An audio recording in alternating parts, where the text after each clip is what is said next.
Hello and welcome to this brand new episode where we are going to discuss interruption. When is it your turn to speak? Can you wait until it's your turn to speak? Is interruption necessary or just bad manners? If someone is continually interrupting you, this breaks the thread of what you're trying to say. Instead of there being a smooth, logical progression, there are now separated islands of comment. It may become difficult to link them into a coherent whole. Imagine an artist painting a picture. Standing nearby is someone who's continually interrupting the artist's work. The interrupter may make suggestions as to how something should be painted. The interrupter may criticize what is being done. The interrupter may even seize the paintbrush and insert his or her own version. The artist is not likely to be pleased. The painting may suffer from these interruptions. Interrupting a conversation is rarely as serious as that, but interruption is still an interruption. In general, interruption is not something to be encouraged. There may, however, be occasions where interruption is useful and even necessary. My turn. A conversation is not a lecture or a monologue. It is supposed to be a dialogue and an interaction. If one person goes on and on, this gives little opportunity for other people to express their views and opinions. When you are a guest on a television show, the presenter indicates by his or her facial expression that it is time you shut up. If the guest goes on and on, it could be boring for the audience and the presenter does not get enough airtime. In a normal conversation, it is rather more difficult to express impatience facially without seeming to be rude. You can try to make tentative interruptions, which are designed just to indicate that you want a chance to speak. Yes, but I think such interjections rarely work. However, someone who's used to going on and on is also used to ignoring attempts to cut him or her short. There is a story of an English squire who tired of the long sermons of the vicar in the village church. The squire was seated in the pew just in front of the pulpit. When the sermon started, the squire put 3 5-pound notes, a large sum of money in those days, on the bench in front of him. This money was going to be given to the vicar at the end of the service. Every 10 minutes, the squire would remove one of the notes and put it back in his pocket. If the sermon lasted longer than 30 minutes, the donation was all gone. As you impatiently await your turn to contribute, you come to realize how annoying it is when someone goes on and on. So when it is your turn to speak, you should now be conscious of that and restrain yourself from doing the same. Instead of making a speech, Fidel Castro goes on for 4 hours. Confine yourself to making one point at a time. If you want to mention several points, do so as headings and then come back to them later.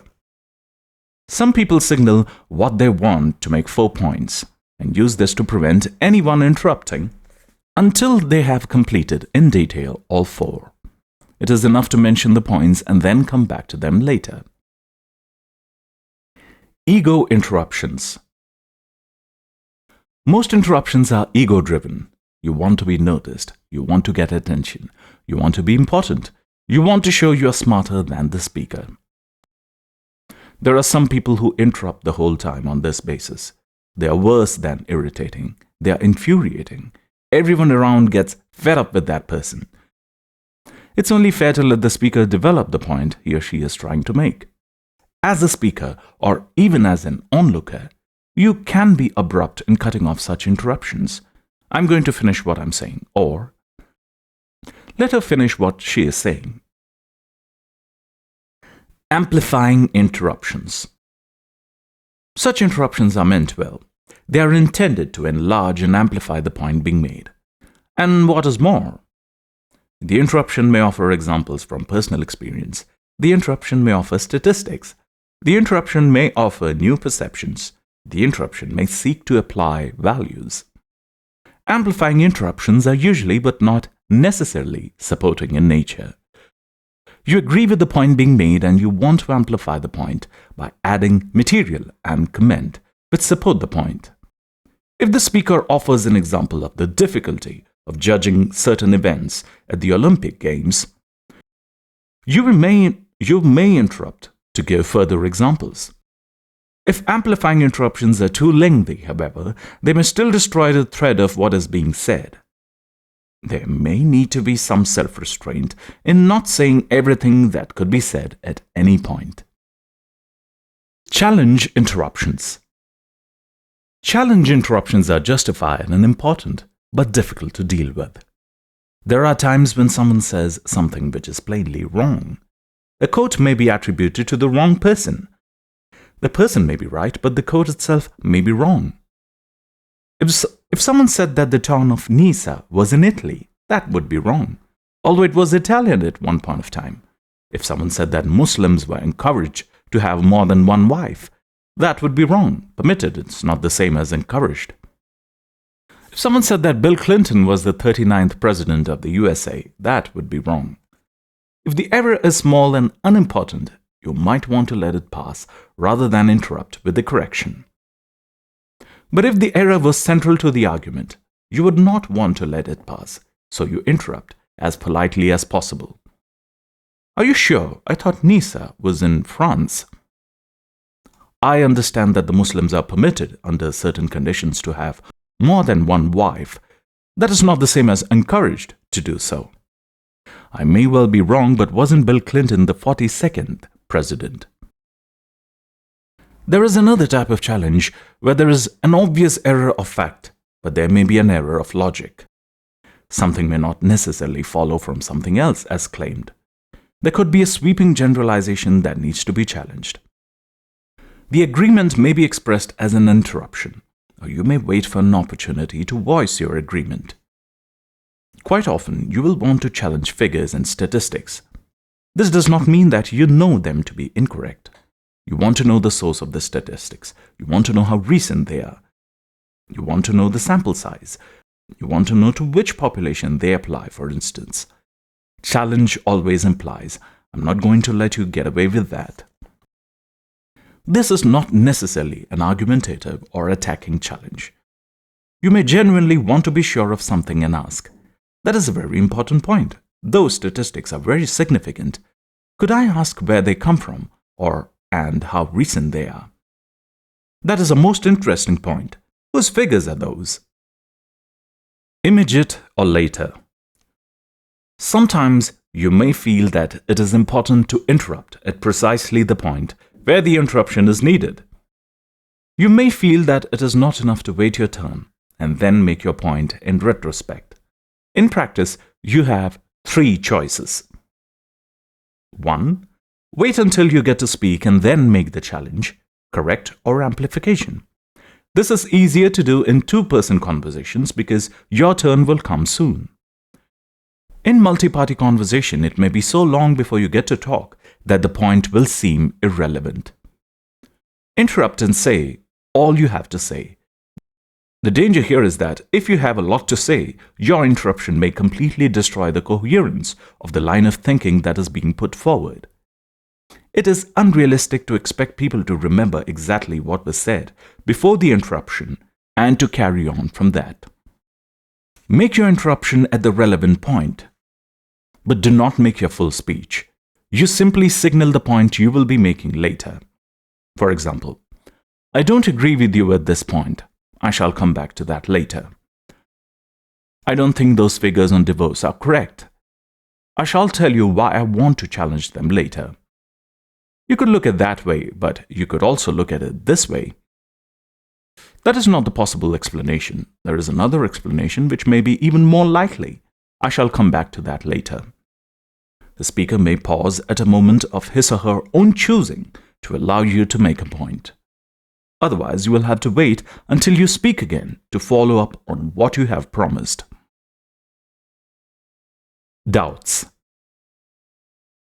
You have seen that you may interrupt to claim that something is wrong. You may challenge something. You may seek to amplify and support a point. You can also interrupt to express doubts. I'm never too happy with that argument. That is the usual explanation given, but I sometimes wonder if it is the right one. We have always believed that must be so, only because we have not been able to think of another possibility. Proof is sometimes no more than lack of imagination in thinking of an alternative. In the island of Malta, there is a huge number of prehistoric Stone Age remains. Indeed, the oldest freestanding man-made structure in the world is in the island of Malta. Questionable, yes. Among the other oldest remains are apparent cart tracks consisting of parallel groves cut in the rock and extending to some distance. Because these tracks are reminiscent of a railway line, it was always assumed they were used for transport of some sort. I doubt that. Before the invention of the wheel, there had to be linear factories. This means that you drag something along the groove to grind it, whether an axe or even corn. So what about the second parallel track? Was that for stability? A sort of outrigger? Of course, both tracks could then be functional and could be used for grinding. This is a serious possibility. Sometimes it may seem that if you keep silent, you are agreeing with the speaker. When this is not so, it could be perceived as such. When this is not so, it should be perceived as such. When everyone is nodding in an apparent agreement, you may need to interrupt to indicate you feel otherwise. I have some doubt about that. I shall explain them later. There is agreement, disagreement, difference, doubt, and unconvinced. Unconvinced means an open mind which has not yet formed an opinion or judgment. Now, let's summarize interruption. Interruptions are generally rude and break the flow of what is being said. So there needs to be a good reason for the interruption. If someone is simply going on, there may be a need to indicate that a conversation is a two-way affair. For the same reason, do not be the person who is going on. Interruptions are often ego-driven. Someone wants to be noticed or feel important. Someone wants to show he or she is smarter than the speaker. Amplifying interruptions seek to elaborate around the point by offering further information or examples. Amplifying interruptions can offer support for the point being made or simply offer parallel information. Challenge interruptions are important and often justified. You can point out that something is factually wrong. You can point out errors in logic.